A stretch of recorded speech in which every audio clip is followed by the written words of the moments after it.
I am Shane Michael M. Suwan, And I am Lorraine Anaki. and today we will be discussing Module 25. The lesson title is Learning the Prevention Strategies in Dealing Intoxicated Customers. Learning objectives.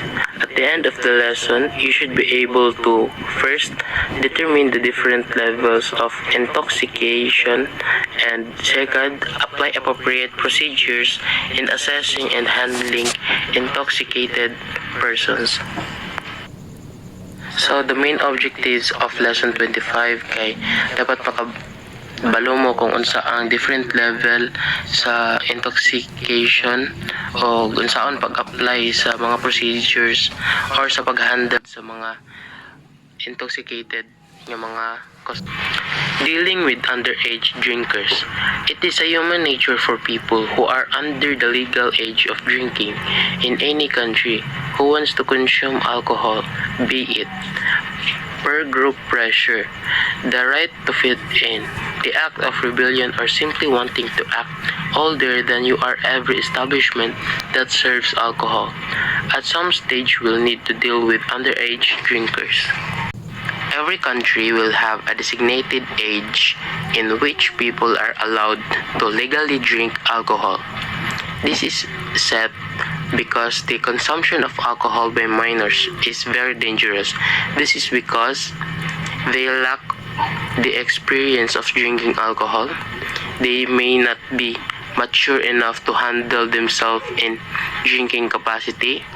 Brain does not fully develop until the age of 24 in males and 22 in females. Therefore, the effects of alcohol impacts brain development to a greater extent. Their internal organs haven't fully developed. Therefore, the effects of alcohol are greater. Minors are more likely to binge alcohol, which is a major health risk. Minors are most likely to become dependent on alcohol and become heavy drinkers later in life. So, as a teenagers, very dangerous gisa tuwa nga mag-intake og mga ilimnong makahubog kay ang atong internal organs kay dili pa gid siya fully developed. So, bali ang effects sa alcohol sa tuwang lawas is mas grabe. Underage drinking and its effect on your body. First, play a significant role in risky sexual behavior, including unwanted, unintended, and unprotected sexual activity and sex with multiple partners. Such behavior increases the risk for unplanned pregnancy and for contracting sexually transmitted disease, or also known as STD, including infection with HIV, the viruses that can cause AIDS. Second, increases the risk of physical and sexual assault.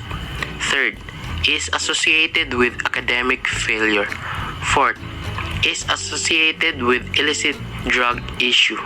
Fifth, is associated with tobacco use. 6. Can cause a range of physical consequences from hangovers to death from alcohol poisoning. 7. Can cause alteration in the structure and function of the developing brain, which continues to mature in the mid to late 20s and may have consequences reaching far beyond adolescence. 8. Create second-hand effect that can put others at risk.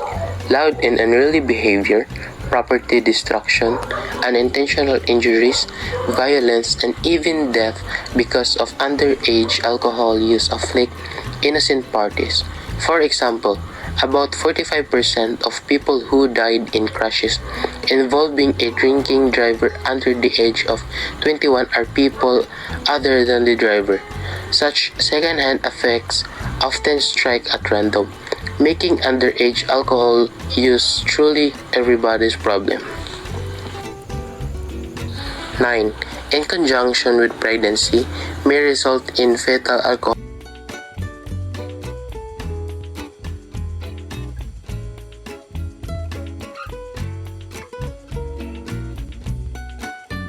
10. Is a risk factor for heavy drinking later in life, and continued heavy use of alcohol leads to increased risk across the lifespan for acute consequences and for medical problems such as cancer of the oval cavity, larynx, pharynx, and esophagus, liver cirrhosis, pancreatitis, and hemorrhagic stroke. The law will also state conditions in which alcohol can be served in relation to minors. Each country will have their own laws in relation to the sale and consumption of alcohol in relation to minors. Some legal conditions may include.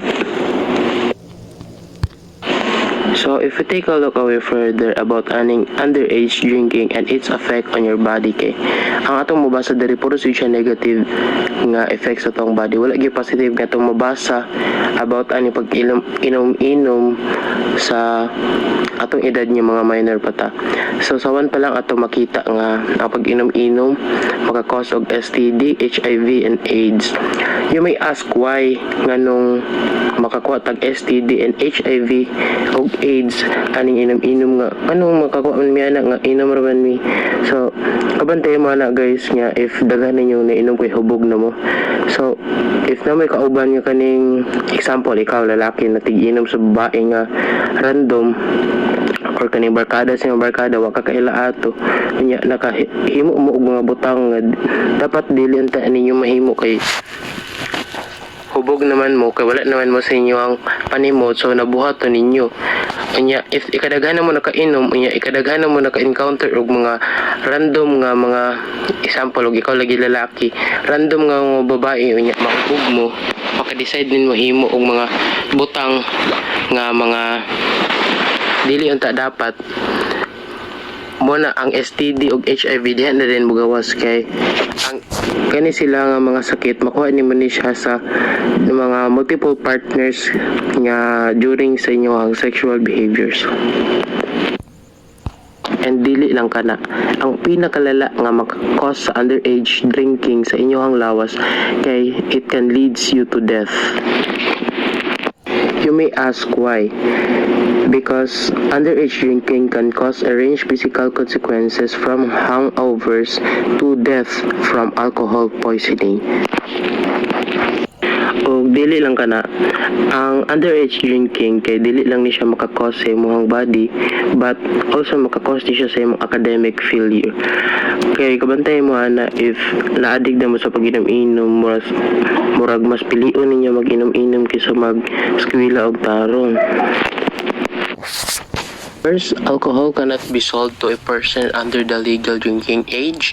Second, alcohol cannot be supplied or consumed by a person under the legal drinking age.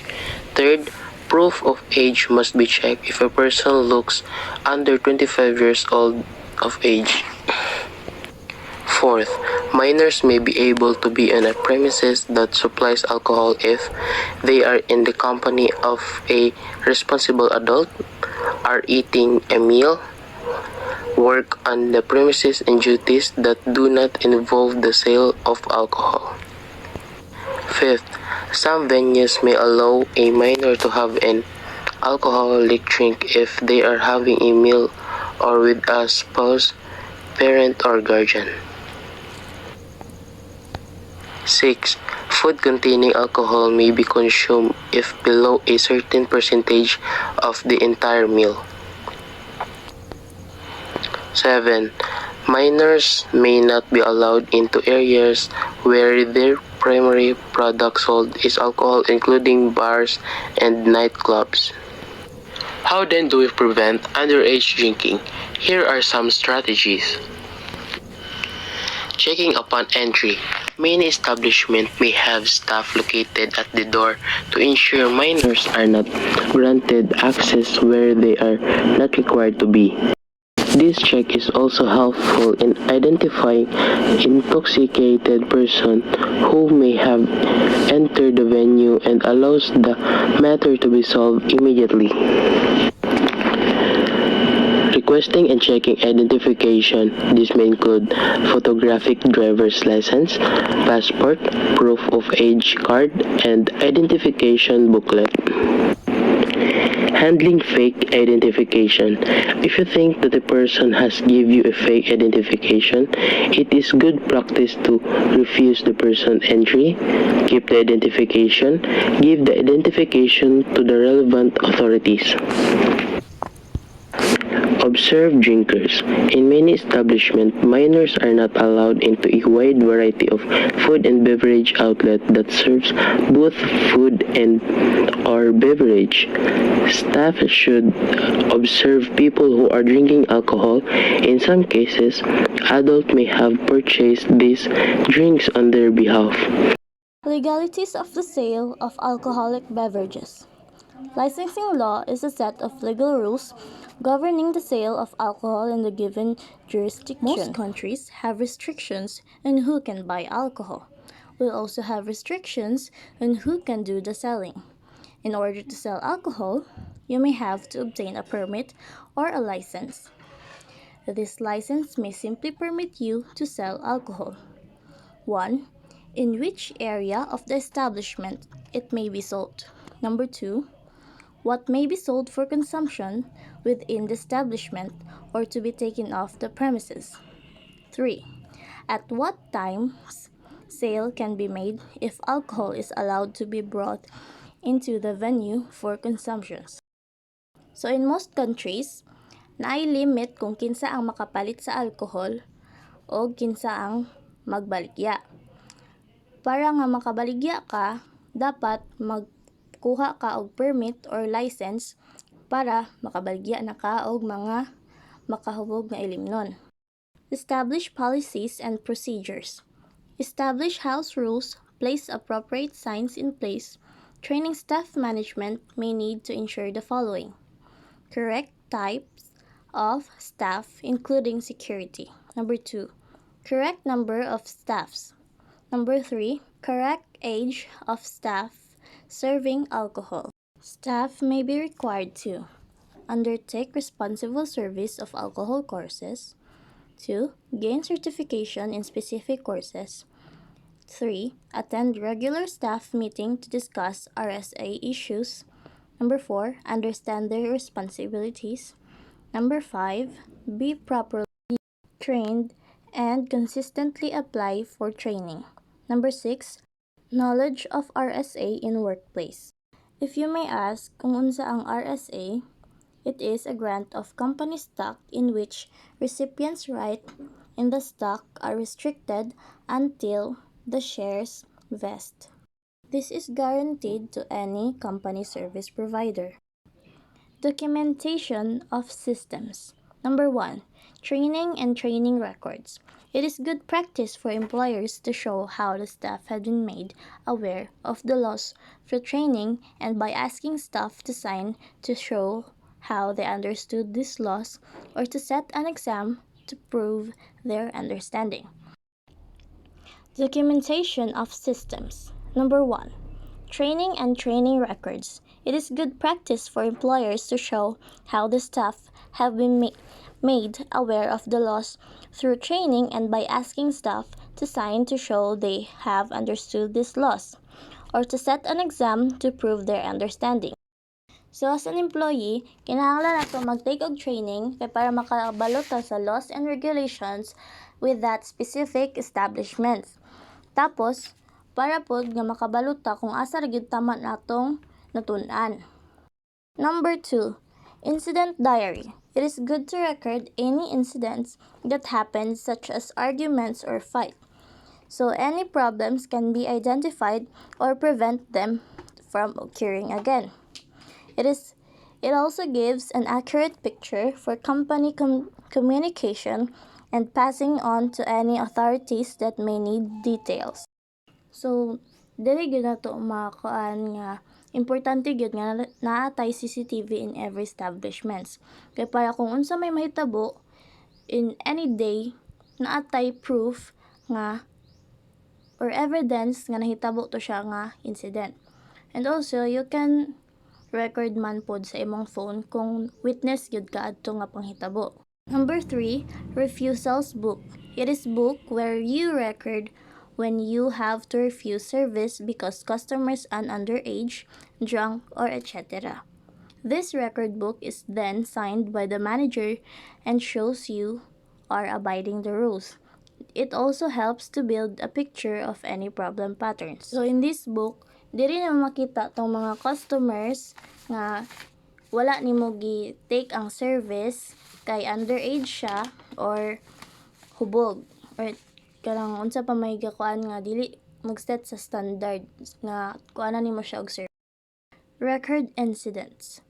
You should record all incidents for a variety of reasons. Number 1, it can be used as a learning tool and can be assist in communication between staff and management. Number 2, it provides an accurate record for police, company, or insurance purposes. Number 3, it can help prevent similar incidents from happening. The record should include date, time, what happened, who was involved, how it was dealt with, and whether the police were called. When handling intoxicated persons, there are numbers of approaches that can be taken depending on the individual situation and severity of the problem. Regardless of the action taken, it is important for the staff to be professional and respectful for their approach. Handling intoxicated person should be done in a sensitive and discreet manner which solves the situation, not heighten further. The following take care or the acronym take care steps can help resolve matters involves intoxicated persons. T. Tell early. If staff are aware of early signs of intoxication, they are able to help provide assistance to customers which enable them to still enjoy their experience. A. Avoid put-downs. You must be respectful in your approach with people. Do not judge them or talk down to them. K. Keep calm. Even if it's not uncommon for intoxicated persons to talk to a rude manner to you, remember you are just doing your job and try not to take the comments personally. Try to use a calm and controlled voice. You don't want to use loud and threatening words or tones which can further escalate the problem. E. Ever courteous. Regardless of the way that you may be treated by a specific customer, you must respect the customer and be professional and polite. Don't be confrontational and demeaning about the person. Your role is to explain why you are taking a certain approach. Normally, this involves identifying how a person may be breaking the law. C. Clarify refusal. You need to explain why a person may be refused a beverage, entry into the premises, or the right to remain on the premises. Be practical in your explanation and stick to the facts. Don't get emotional or personal about intoxicated patron. You may merely state that this time the law requires them to follow a certain action. You may want them to remind the person they are welcome back when they abide by the law. A. Alternatives.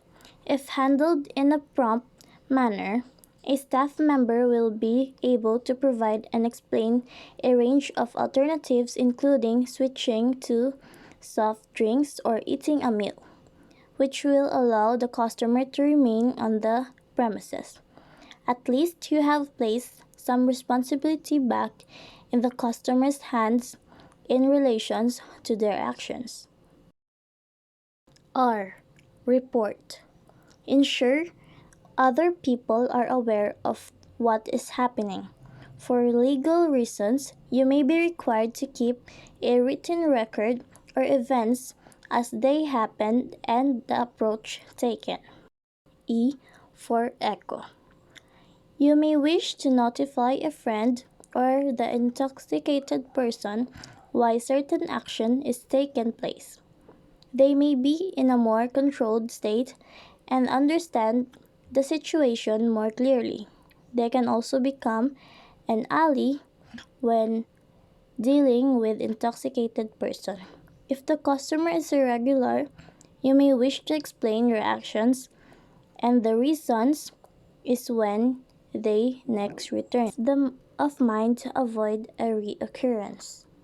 So this is the ways that you should do when dealing with intoxicated persons.